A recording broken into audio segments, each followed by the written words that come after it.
de este versículo.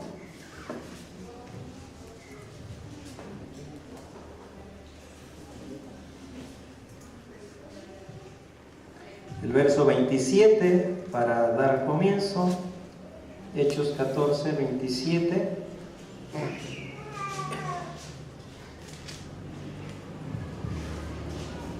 Hay tiempo para que lo encuentren. ¿Lo tienes ya? Amén. 14, 27 del libro de los Hechos. Y dice así: acompáñame por favor, leemos unidos la palabra. Y habiendo llegado y reunido a la iglesia, refirieron cuán grandes cosas había hecho Dios con ellos y cómo había abierto la puerta de la fe a los gentiles. Una vez más, y habiendo llegado y reunido a la iglesia, les refirieron cuán grandes cosas había hecho Dios con ellos y cómo había abierto puertas de la fe a los gentiles. Padre, muchas gracias por tu palabra bendita, eficaz, poderosa. Pedimos que en este momento, Señor, esta palabra no solamente sea escuchada y llegue a nuestro entendimiento, sino baje a nuestro corazón y sea ahí donde esta palabra, Padre, pueda hacer el efecto adecuado, preciso, necesario para que transforme nuestra vida y para que nos lleve a este punto, Señor, donde veamos cómo tú haces cosas grandes cosas y cómo abres puertas de fe, Padre, en el nombre poderoso de Jesús. Amén. Puedes ocupar tu lugar. Les hago un poquito de historia, capítulo 13 y capítulo 14 del libro de los Hechos. Algo sucede, algo cambia en el periodo de la iglesia, más o menos el año 47, 48 de nuestra era. Está ahí. Se pueden bajar los otros volúmenes de la consola. Y más o menos el año 47, entre el 47 y 48 de nuestra era cristiana, es ahí donde se dan estos acontecimientos. Y surge algo que revolucionó la historia y revolucionó cómo conocemos la iglesia en los tiempos actuales. Y dice que inicia el primer viaje misionero del apóstol Pablo, ¿verdad? Un hombre loco por ahí, ¿verdad? Se juntó con otros locos y entonces se hizo una locura. Y dice que un profeta empieza a dar palabra y el Espíritu Santo los envía, les impone las manos y los envía. Y dice que empieza este viaje misionero con Bernabé y dice que les acompaña Juan Marcos, ¿verdad? Bernabé y Saulo, dice el versículo 2 del capítulo 13, pero dice que les acompaña Juan Marcos. Juan Marcos es el que escribe el Evangelio de Marcos y era al parecer sobrino de Bernabé, ¿sí? Bernabé, un hombre centrado, un hombre maduro, un hombre de experiencia y de conocimiento, y Saulo, un hombre de mucho arrojo y de mucha determinación, empiezan su viaje misionero. Este viaje misionero, quiero referirles más o menos cómo empieza y los lugares que recorren, los lugares que afectan de una manera muy positiva y establecen obra ahí, pues es Chipre, Antioquía de Pisila, Iconio, Listra y Derbe. Estas son las ciudades donde se establece iglesia en estos casi 2 años que duró este recorrido del primer viaje misionero. Y es ahí donde al regresar dan una referencia en Jerusalén al cuerpo de ancianos, al cuerpo de apóstoles, y entonces rinden esta noticia. Esto es lo que dice el verso 24: pasando luego por Pisidia, vinieron a Panfilia, ya en el retorno, y habiendo predicado la palabra en Perge, descendieron a Atalia. De allí navegaron a Antioquía, desde donde habían sido encomendados a la gracia de Dios para la obra que habían cumplido. Y ahí dice el verso 27, lo que leímos: y habiendo llegado a Jerusalén, reunido a la iglesia, refirieron 2 cosas. Y de esto es de lo que vamos a hablar. 2 cosas refieren. ¿Qué es lo primero que refieren? Cuán grandes cosas había hecho Dios con ellos. Es decir, lo primero que vamos a observar aquí es que Dios es un Dios que hace grandes cosas. Amén. Dice que con ellos. Yo no estoy completamente de acuerdo que solamente con ellos. Dios es un Dios que hace grandes cosas con todo aquel que le busca, aquel que se acerca en fe, el que cree en el Señor. Dios hará grandes cosas. ¿Cuántos aquí creen en Dios? Amén. La mitad. ¿Cuántos creen en Dios? Amén. Entonces, estate listo porque Dios está haciendo y va a hacer grandes cosas sobre tu vida. Ahora, ¿qué más? ¿Qué es lo otro que refiere? Primero dice que Dios hizo grandes cosas con ellos o a través de ellos, pero lo segundo dice, y cómo había abierto la puerta de la fe a los gentiles. Había abierto una puerta de fe a los gentiles. ¿A dónde había ido a predicar? Al pueblo gentil. Y ahora yo pregunto, ¿cómo les fue? No sé si tú has leído en alguna ocasión, pero te voy a dejar esa tarea, que leas capítulo 13 y capítulo 14 del libro de los Hechos, que si puedes hoy mismo por la noche, tomas un tiempo, abres la Biblia, ¿verdad? Ya no digas, a ver dónde cae, no, ábrela ahí en el capítulo 13 y 14 del libro de los Hechos y observa lo que sucede en este viaje, en esta experiencia misionera, algo sorprendente, Dios haciendo grandes cosas. ¿Cuántos quieren que Dios haga grandes cosas con ustedes? 1, 2, 3, 4, 5, las va a hacer. Las va a hacer. Ahora, ¿tú estás listo para que Dios haga grandes cosas contigo? Amén. ¿Estás listo para que Dios haga grandes cosas a través de ti? Ellos estaban listos. Ellos se prepararon. ¿Cómo se prepararon? Se despidieron de los hermanos en Antioquía. Les dieron un abrazo y dijeron, oren por nosotros y bendíganos en nuestra partida. Porque de una cosa estaban seguros, que eran enviados por el Espíritu Santo, y también estaban seguros de otra cosa, que posiblemente no regresarían. ¿Me entiendes? Posiblemente no regresarían. Es por eso que celebran su retorno, su regreso, diciendo, grandes cosas ha hecho Dios con nosotros. Y aunque yo quiero hablarte de la grandeza de Dios y de las cosas que Dios tiene planeadas y preparadas para nuestras vidas, te voy a hablar del otro factor, porque yo no tengo ninguna duda en Dios de que quiera y haga grandes cosas a través de nosotros. ¿Tú la tienes? ¿Tú tienes alguna duda que Dios vaya a hacer grandes cosas? No. ¿Cuál es el otro factor? ¿De qué depende que Dios haga grandes cosas? Bueno, entonces vamos a regresar un poquito ahí. El versículo 22. Versículo 22. ¿Estás listo? Agárrate bien de la silla, por favor. Dice ahí. Desde el 21 les voy a leer. Capítulo 14. Y después que anuncié el Evangelio a aquella ciudad y de hacer muchos discípulos, vieron a Listra, a Iconio y a Antioquía, ya era el retorno. Pero dice el versículo 22, checa, confirmando los ánimos de los discípulos. ¿Confirmando qué? Los ánimos. ¿Por qué se tienen que confirmar los ánimos? Porque somos pensantes. Porque somos personas almáticas, porque tenemos emociones, sentimientos, ahí están los ánimos, y los ánimos dicen que son como la ola del mar, ¿verdad?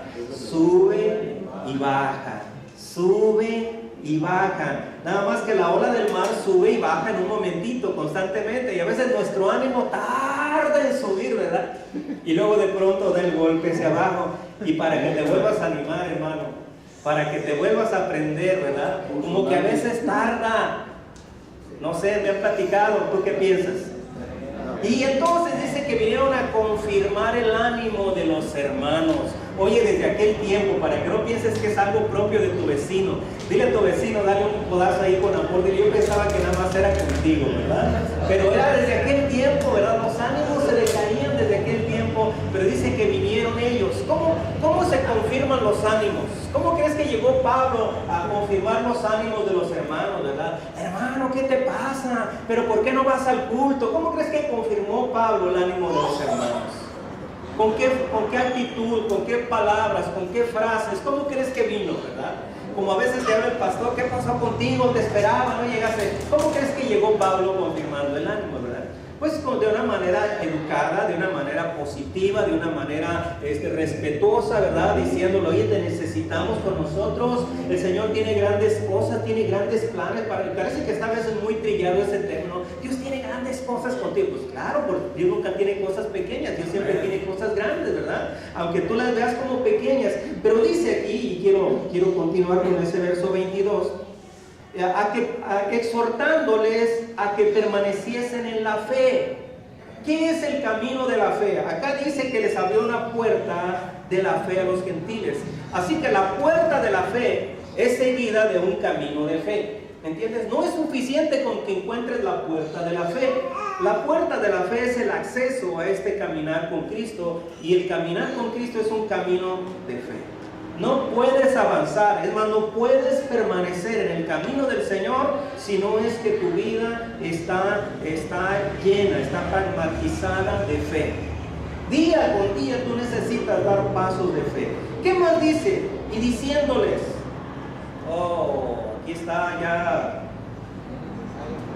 No sé si le borramos al versículo, el resto del versículo. ¿Cómo ven?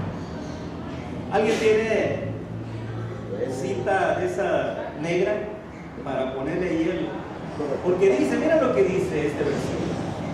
Es necesario. Wow.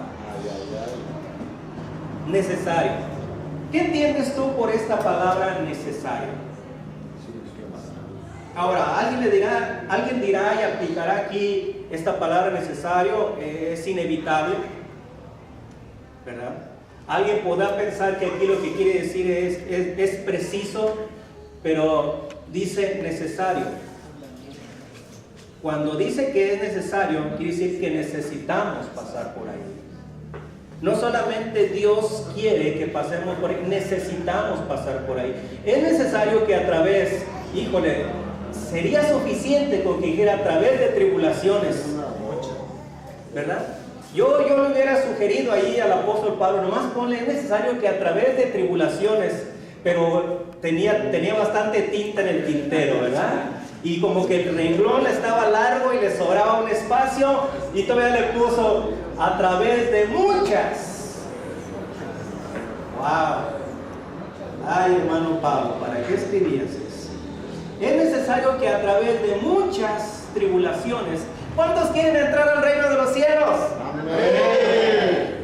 Ya se les fue el ánimo. Ahora entiendo por qué empieza el versículo confirmando el ánimo de los hermanos, ¿verdad? Porque se dio el bajón, ¿verdad? Queremos entrar al reino de los cielos, y cuando digo entrar no quiere decir ya muérete para que entres al reino de los cielos. No, el reino de los cielos está aquí, opera aquí, en medio de nosotros, en este tiempo. Nosotros podemos estar fuera, cercas o dentro del reino de los cielos en este tiempo presente, pero nosotros queremos estar dentro del reino de los cielos. Es más, queremos estar tan dentro que el reino de los cielos esté dentro de nosotros. Pero dice que para que esto suceda, para que estemos activos en el reino de Dios, en el reino de los cielos, dice que es necesario que pasemos a través de muchas tribulaciones. ¿Qué quiere decir la palabra tribulación? Buscando en el diccionario dice, quiere decir pena, disgusto o aflicción muy grande. Otra aplicación dice una situación adversa o desfavorable. ¿Verdad? Ya nos queda más claro lo que quiere decir tribulación. A través de esto es necesario que nosotros pasemos. ¿Por qué es necesario? Ahora, cuando Pablo se pone a escribir esto, ¿verdad? No solamente estaba inspirado, no solamente decía para que los hermanitos no les extrañe cuando les venga alguna calamidad, alguna prueba. Ahora, si regresamos un poquito ahí atrás, vamos a ver que Pablo llega a un pueblo llamado Listra, desde el versículo 8. Llega a Listra. Recuerda, este lugar estaba virgen, no se había predicado la palabra del Señor. Dice, y cierto hombre de Listra estaba sentado, imposibilitado de los pies, cojo de nacimiento, que jamás había andado. Imagínate la escena. Pero dice el verso 9, y oyendo hablar a Pablo, el cual, Pablo, fijando en él sus ojos, y viendo que tenía fe para ser sanado, no desaprovechó la oportunidad.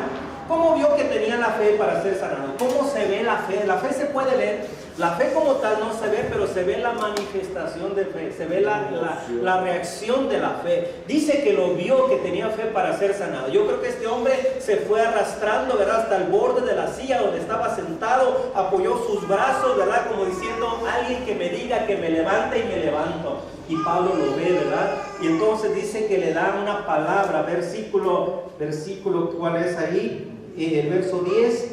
Y dijo a gran voz, ¿verdad? No se le arrimó y le dijo, a ver si por si no pega, ¿verdad? Le voy a decir en el oído para no quedar en vergüenza. No, dice que lo vio y a gran voz le dijo, levántate, y no solamente levántate, sino levántate derecho sobre tus pies. Y el hombre, ¿qué cosa hizo? Saltó. Oye, nunca había andado. Y no solamente se paró derecho sobre sus pies, sino que saltó. ¿Verdad? Eso dice el versículo 10. Y no solamente saltó, sino dice que anduvo, caminó. Y esto generó entonces una olada de emoción en la gente, de entusiasmo en las personas. Era un pueblo idólatra, y dice que entonces los vieron como dioses. Júpiter y Mercurio le llamaron. Para estas alturas ya Juan Marcos se había regresado a causa de problemas, a causa de confrontaciones, y de pronto un día orando dijo como que el Espíritu de Dios me dice que me regrese a Jerusalén, ¿verdad? Y entonces se regresó y los abandonó, y ellos continuaron con este viaje.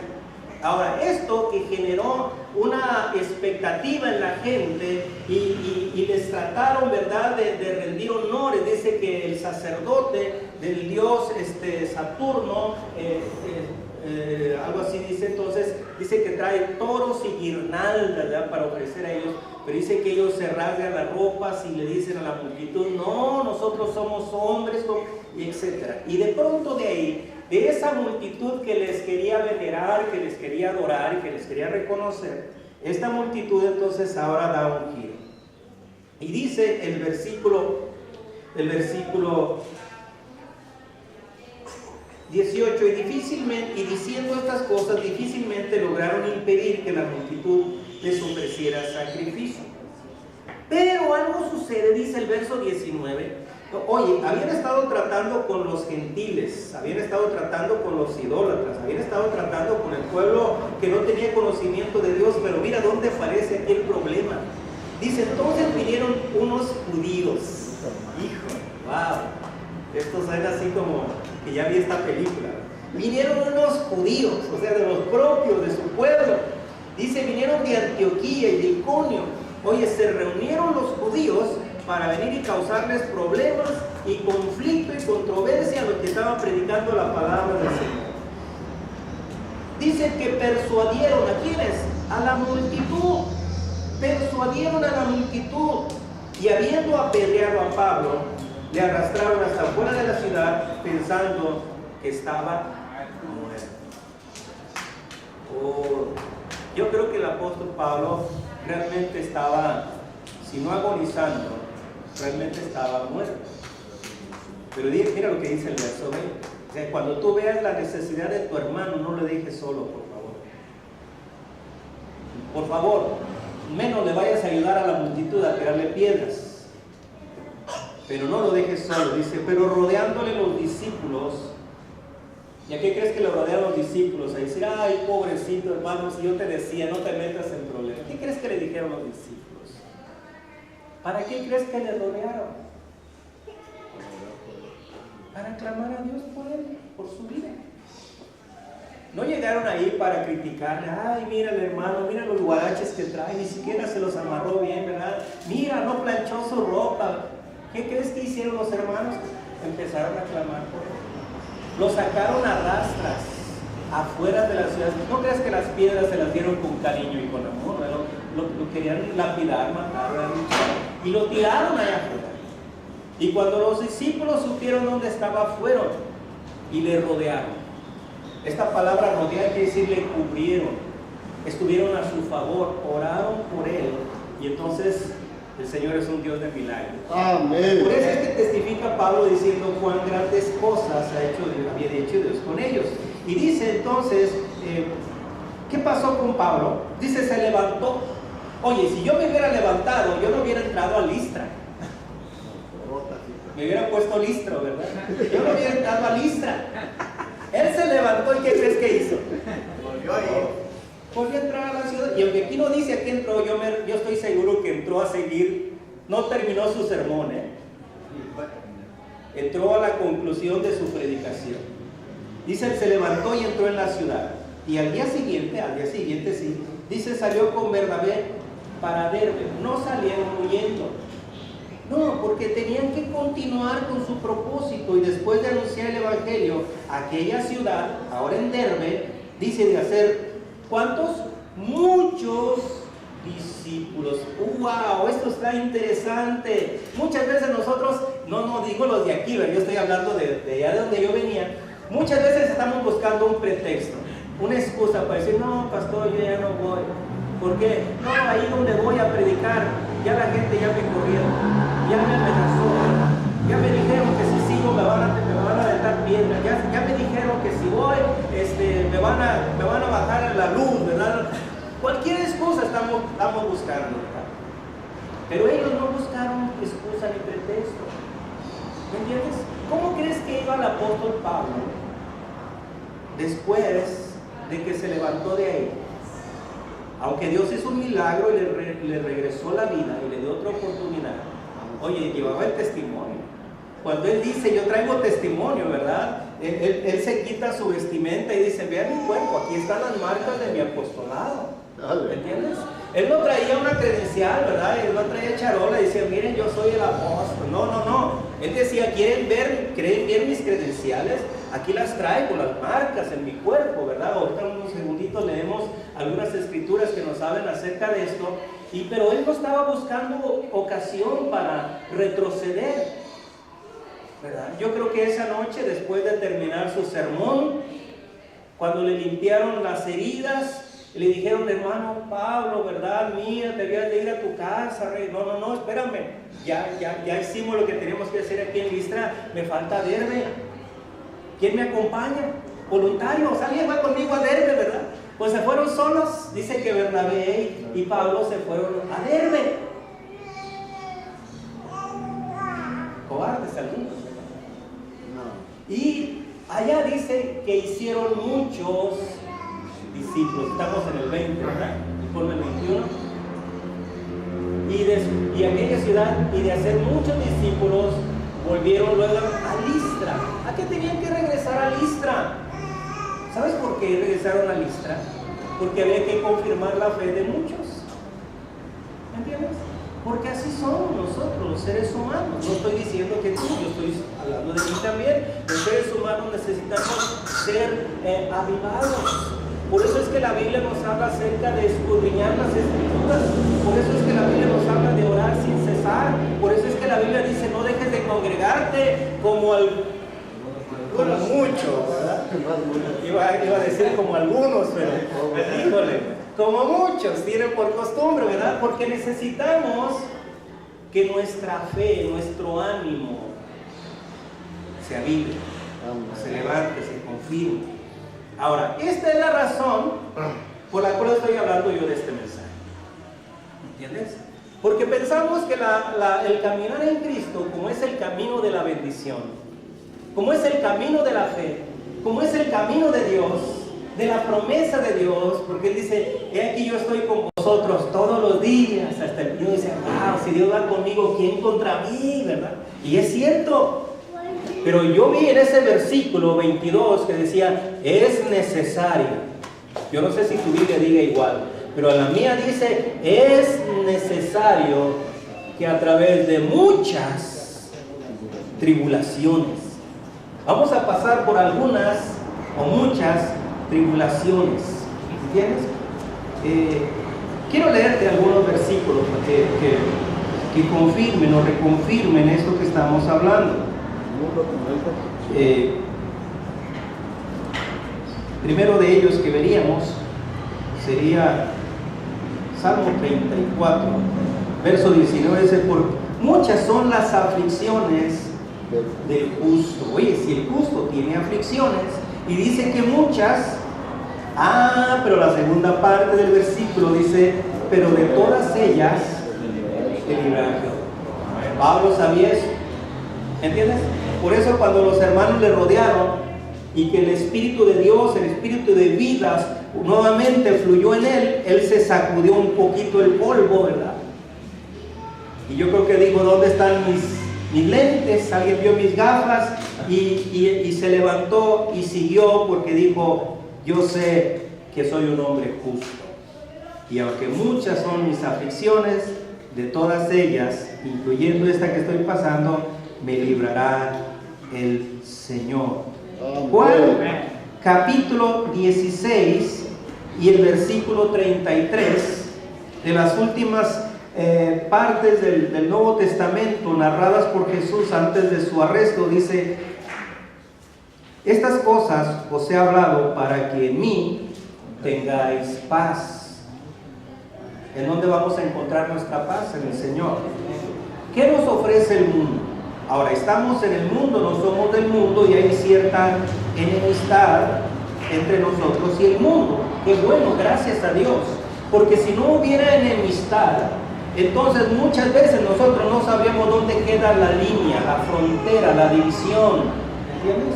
No sé si tú en alguna ocasión has puesto en algún recipiente aceite y luego le has puesto agua y la has agitado, el agua y el aceite, y déjalo unos segundos y entonces vas a ver cómo se separa el agua y el aceite. El aceite es más denso, entonces ¿qué hace el aceite? Se asienta y el agua se va a la superficie. ¿Por qué no se mezclan? Porque son diferentes. Su composición química es diferente, ¿sí? La Biblia dice que yo ya no soy del mundo, que estoy en el mundo, pero no soy del mundo. Entonces, por eso Jesús está diciendo aquí en este versículo: en el mundo tendréis aflicción. ¿Cuántos quieren tener aflicción? No, yo no quiero tener aflicción. Si tú quieres tener aflicción, vete al mundo. Yo no quiero tener aflicción. Dicen que las voy a tener a causa del mundo. Si no quieres tener aflicción, entonces lo que menos tengas que ver con el mundo, porque allá es donde va a estar la aflicción. En el mundo tendréis aflicción, pero dice, pero confiad, yo he vencido al mundo. Ahora tenemos un ejemplo como no podíamos pedir otro, de un hombre justo, porque dice este salmo que leíamos hace un momentito, el salmo número 34, muchas son las aflicciones del justo. La Biblia habla de un hombre justo, ¿verdad? Ustedes saben a quién me refiero, el justo Job, ¿verdad? Que se le vinieron muchas aflicciones. Ahora yo me pregunto, si Pablo está diciendo en Hechos 14, 22, ¿verdad? Es necesario que a través de muchas tribulaciones entremos al reino de los cielos. Yo me pregunto en qué áreas vienen estas tribulaciones, cómo son las tribulaciones. Y entonces quisiera usar un poquito de ejemplo a Job. ¿Cómo se le vinieron las aflicciones o las tribulaciones? ¿Entiendes? Y lo primero que se le vienen las aflicciones a las tribulaciones es en su economía, en sus bienes, ¿verdad? Porque dice que de pronto los enemigos por allá empiezan a robar y a quemar sus cosechas y a robar sus ganados y a matar a sus siervos. ¿Me entiendes?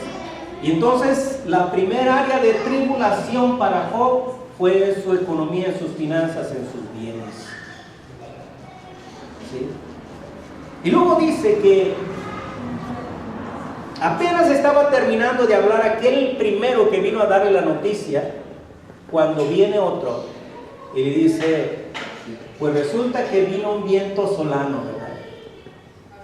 Y el viento pegó en las 4 esquinas de la casa donde estaban tus hijos, todos tus hijos y tus hijas festejando, y la casa cayó y los mató a todos.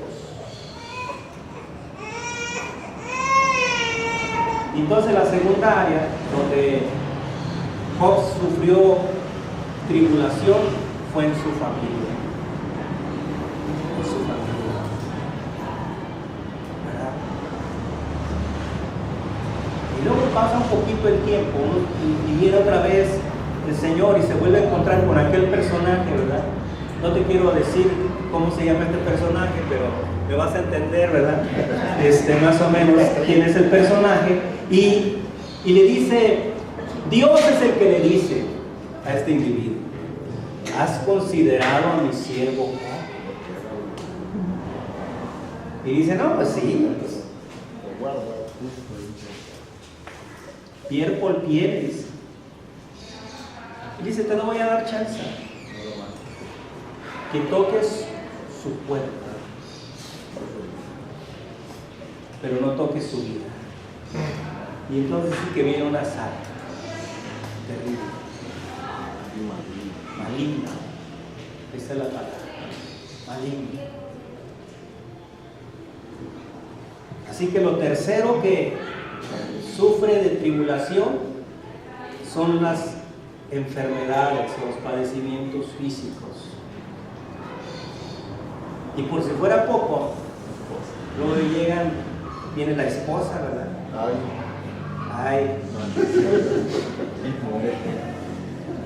Y luego dice que vienen los amigos. Ay. Que con esos amigos, ¿verdad? Y entonces tenemos 5 áreas donde Job fue tocado: finanzas, bienes, familia, salud, matrimonio y relaciones. 5 áreas.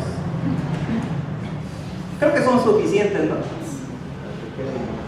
Creo que son suficientes porque dice, es necesario que a través de muchas tribulaciones entremos al reino de Dios. Ahora, yo solamente toco aquí algunas en el testimonio de este viaje misionero de Pablo, ¿verdad? Solamente unas, solamente las confrontaciones que él vivió en Listra. En un momento estaban a punto de ponerle un nicho en el altar, ¿verdad? Y decir, Él es, pero Él no permitió, porque toda la gloria se la merece solamente aquel que se levantó de entre los muertos. Y dice que entonces luego vienen unos amigos y motivan a la multitud, los ponen en su contra y ahora lo apedrean. Hoy esto sucede en el mismo momento, en el mismo día. Esto sucede ahí mismo, en ese instante, ¿verdad? Dice que voltean a la multitud y lo apedrean y lo sacan a rastras de Listra, pero dice que la gracia del Señor, es por eso que este verso 27 dice, les refirieron cuán grandes cosas había hecho Dios. ¿Tú quieres ver grandes cosas sobre tu vida? Te digo, ¿cuándo vas a ver esas grandes cosas sobre tu vida? Cuando estés dispuesto y entiendas que es necesario que pasemos tribulaciones, y no pocas, muchas tribulaciones, para poder manifestar el reino de Dios. No podríamos hablar de grandes cosas si nosotros no estamos dispuestos a que esas grandes cosas sucedan en nuestras vidas. Te hablo un poquito acerca de esto. Vámonos a 2 de Corintios.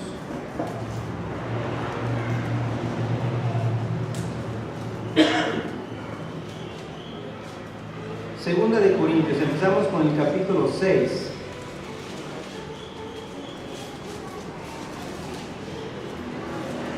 Leo desde el verso 4.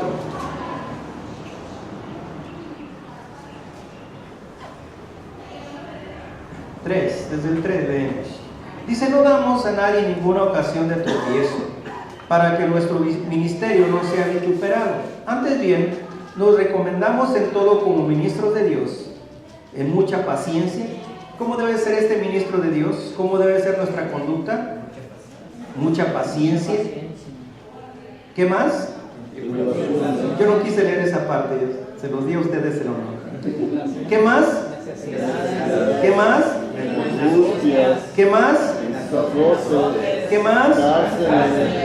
¿Qué más? ¿Ya? En trabajos, en desvelos, en ayunos.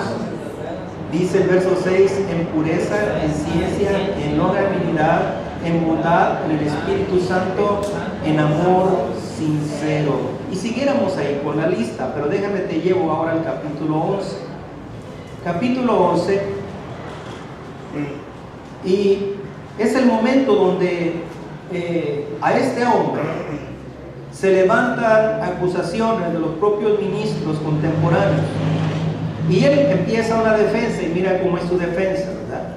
Dice, son hebreos, yo también, estoy en el 22, 11:22, son israelitas, yo también, son descendientes de Abraham, también yo, son ministros de Cristo. Y él hace un paréntesis ahí, dice, como si estuviera loco, hablo. Sí estaba loco el hermano, sí estaba loco, pero no desquiciado, fuera de control, sino con una locura santa. Dice, yo más en trabajos en abundantes, en trabajos más abundantes, en azotes sin número, en cárceles más, en peligros de muerte muchas veces. Y ahí refiere, dice, de los judíos, 5 veces he recibido 39. 40 azotes menos 1. 3 veces he sido azotado con varas, una vez apedrado, y es lo que estamos leyendo ahí en Listra. 3 veces he padecido naufragio.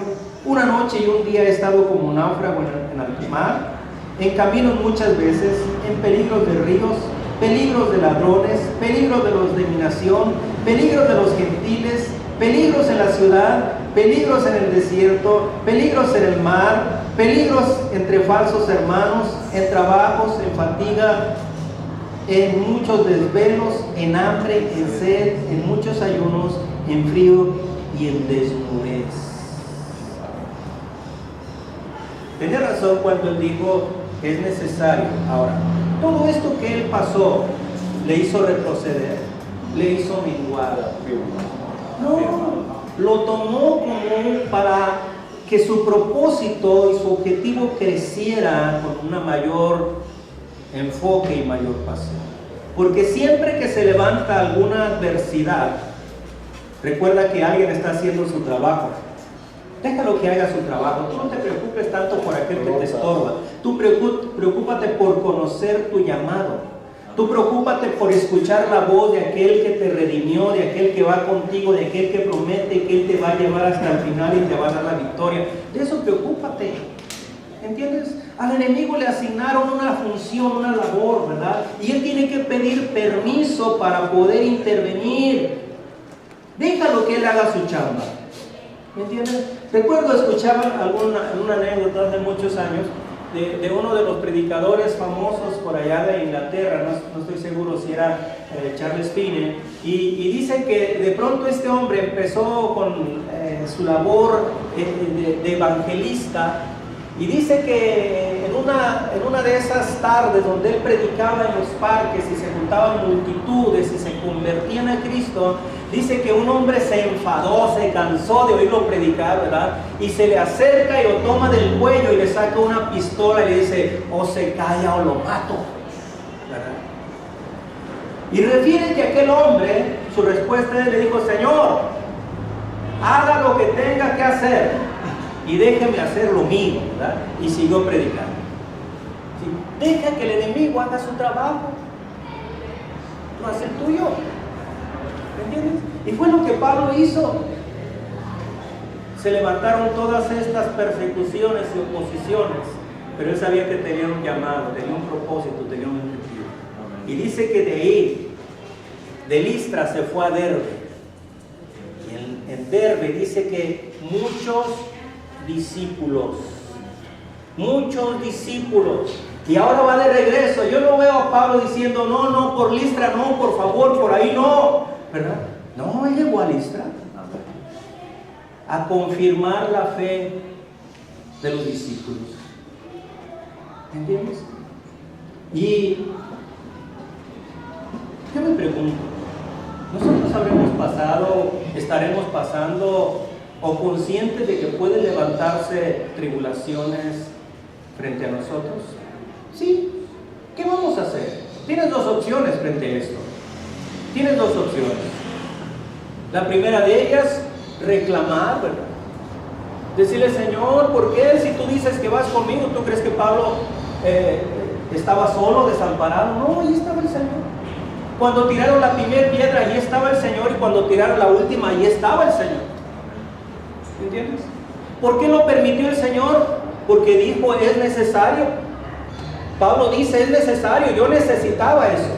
¿Por qué lo necesitamos? Porque muchas veces andamos a medias.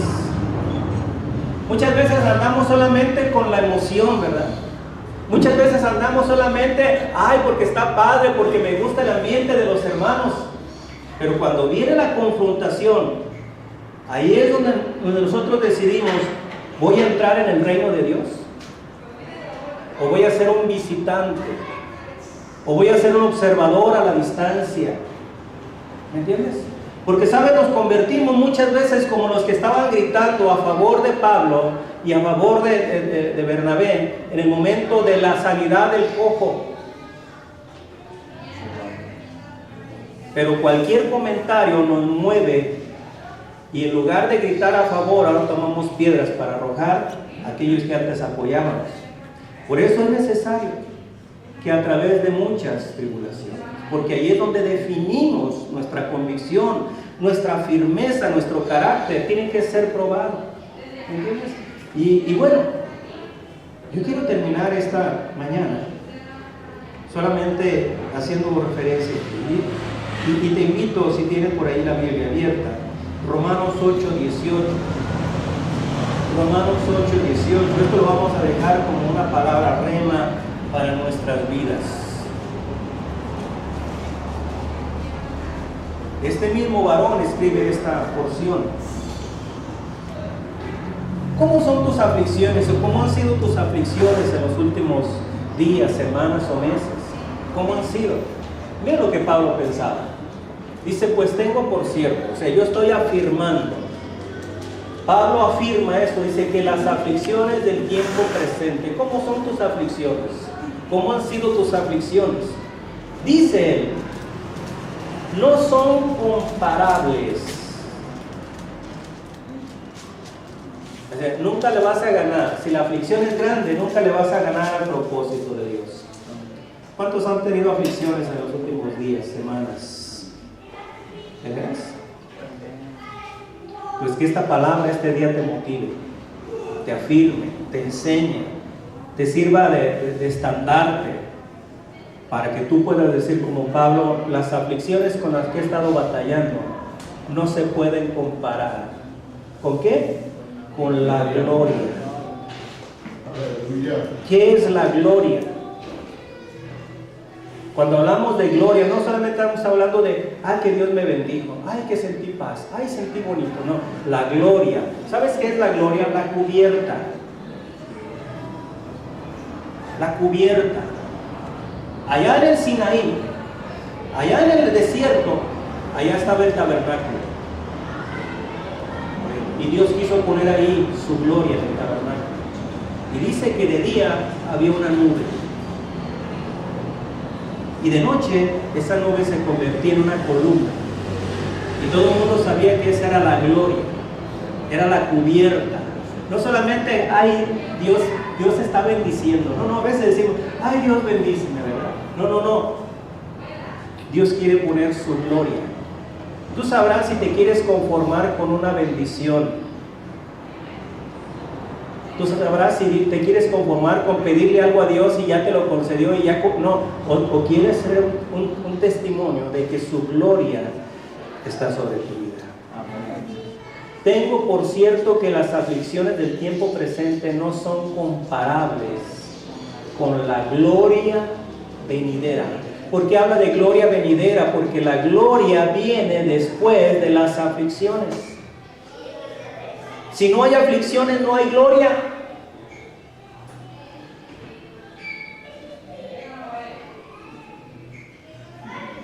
Si no hay una guerra, no puedes celebrar la victoria. Con la gloria venidera. ¿Por qué venidera? Porque la palabra está llena de promesas. ¿Por qué se detienen las promesas? Las promesas no las detiene Dios. Las promesas muchas veces las detenemos nosotros, porque cuando vemos una confrontación, cuando vemos una adversidad, cuando vemos una tribulación, ¿qué hace nuestra carne? Bueno, hablo de la mía, no sé cómo reaccionas tú, pero normalmente mi carne dice no, se duele, se ofende, se lastima muy fácil. Yo no sé si la tuya sea diferente, pero la carne así reacciona.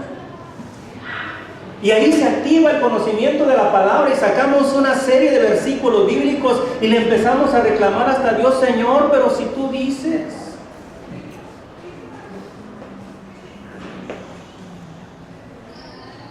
No son comparables con la gloria venidera que nosotros ¿de qué? No dice que se habrá de manifestar a nosotros, dice que en nosotros. O sea, en otras palabras, Dios no tiene cómo manifestar su gloria en este mundo sino a través de tu vida. Hazme favor. ¿Sí me entiendes? Dios quiere manifestar su gloria en este mundo, pero ocupa instrumentos. ¿Y quiénes son esos instrumentos? Nosotros. Pero ¿qué pasa con nosotros? Que cuando estamos pasando por algunos procesos, nuestra carne se duele, se ofende, se resiente. Y lo primero que decimos: ya no voy a la iglesia, ya no leo la Biblia, ya no voy a orar. Bueno, sí voy a ir, pero ya no voy a ofrendar. Sí voy a ir, pero ya no me voy a involucrar en nada. No sé si tú viste una película parecida. Y Dios dice: pero si yo quiero manifestar mi gloria a través de tu vida.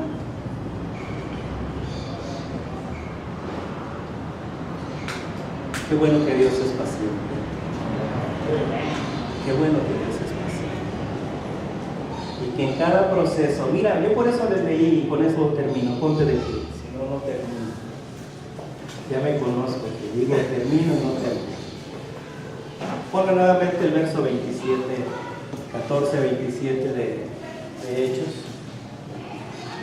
Por eso quise tomar como base este versículo. 2 años casi duró este viaje misionero. ¿Y qué fue lo que sucedió? Dice que cuando llegaron, reunieron a la iglesia de Jerusalén, y a los hermanos y a los apóstoles, al cuerpo de ancianos, y entonces les refirieron. 2 cosas les refirieron. Ahora yo me hubiera imaginado, ¿verdad?, al apóstol Pablo sacando las radiografías, la tomografía, ¿verdad? ¿Cómo se llama? El ultrasonido, ¿verdad? Diciéndole: mira Pedro, mira, y ustedes no me mandaron ni una ofrendita para comprar los cubillitas, ¿verdad? Yo me hubiera imaginado, ¿verdad? Cualquiera de nosotros hubiera salido con eso. Aquí traigo, mira el testimonio, todo lo que padecí. ¿Qué fue? Le refirió 2 cosas. ¿De qué habló? Ahora, yo quiero que esto sea lo que cambie nuestra perspectiva de las cosas. Porque muchas veces somos tan vulnerables y somos tan sensibles en los padecimientos que no podemos ver la gloria. ¿Qué les refirió? ¿Pueden leer conmigo? Le refirió a la iglesia cuán grandes cosas ha hecho Dios. Es que las cosas Dios las hace con nosotros. No, discúlpame, no somos indispensables, pero somos parte de su cuerpo. Aleluya. Cuán grandes cosas había hecho Dios. No dice por ellos, dice con ellos, porque a fin de cuentas venimos a ser los instrumentos. Y luego, ¿qué dice? ¿Cuál fue lo segundo que resaltó aquí? Y cómo había abierto la puerta de la... oye, la puerta no estaba abierta. Muchas veces la puerta no va a estar abierta. La puerta se tiene que abrir. ¿Cómo se abrió esa puerta? En una hamaca ahí en la playa, ¿verdad? Con un poco en la barriga, diciendo: Señor, ten compasión de las almas. ¿Cómo se abrió esa puerta? A precio aún del costo de la vida. Porque Él decía: fiel es el que prometió, fiel es el que llamó. Y yo quiero que eso cambie nuestro objetivo. tendremos dos formas de ver los acontecimientos de aquí en adelante. Seremos de los que se sientan tristemente a llorar, a quejarse, o seremos de los que estamos dispuestos a ver la gloria de Dios, a ver las grandes cosas que Dios quiere, está haciendo a través de nuestras vidas y de cómo las puertas se abren. La semana pasada yo hablaba de ese versículo, ¿verdad? De Mateo capítulo 16, donde Jesús dice: yo también te digo que tú eres Pedro y sobre esta roca edificaré mi iglesia. ¿Y qué más dice? Y las puertas, se tienen que abrir las puertas. Se abrieron puertas allá en el mundo gentil, se abrieron puertas porque había un hombre que parecía que estaba loco. Él agrega y dice: no estaba loco. No, yo lo desmiento, yo sí estaba loco. Pero de la locura que ocupamos tú y yo, de esa locura espiritual, de esa locura que da el Espíritu Santo para hacer con arrojo y valentía lo que se nos ha encomendado hacer para servir al Dios de los cielos. ¿Por qué no le damos gracias a Dios? Yo sé que tú has pasado pruebas. No me lo tienes que decir, yo lo siento en mi espíritu. Has pasado pruebas y pruebas difíciles, duras.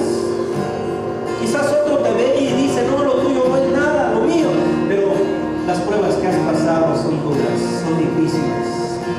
Pero mira, estamos aquí, Mira, estamos aquí y estamos dispuestos porque queremos ver la gloria. Él dice: tengo por cierto que las aflicciones del tiempo presente para nada son de compararse con la gloria venidera que en nosotros ha de manifestarse.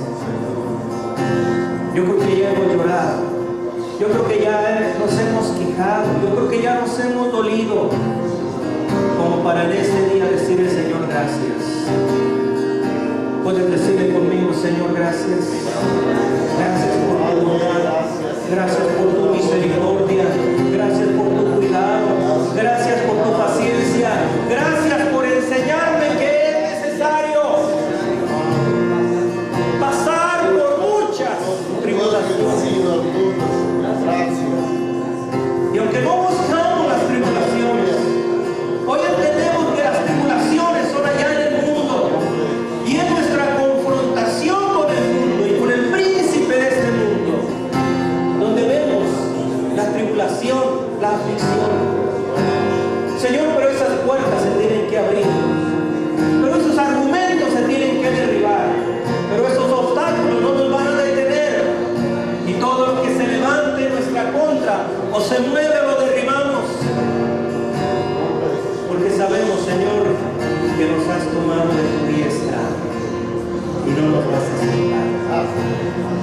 No nos vas a soltar. Oh, cuán grande ha sido tu maravilloso amor. Cuán grande ha sido con nosotros, Jesús. Si has pasado tribulaciones, yo quiero que levantes tu mano, porque siento en este momento como la mano de tu Señor la toma con firmeza, y una palabra que dice a tu vida: no te soltaré, no te soltaré, no permitiré que sufras más aflicción que la que puedes sobrellevar, aquella que es necesaria para que ponga en ti la valentía, el arrojo, la determinación, el coraje para pelear hasta que se abra la puerta que está cerrada y puedas decir: cuán grandes cosas has hecho, Señor, conmigo. Cuán grandes cosas has hecho en mi casa, en mi familia. Cuán grandes cosas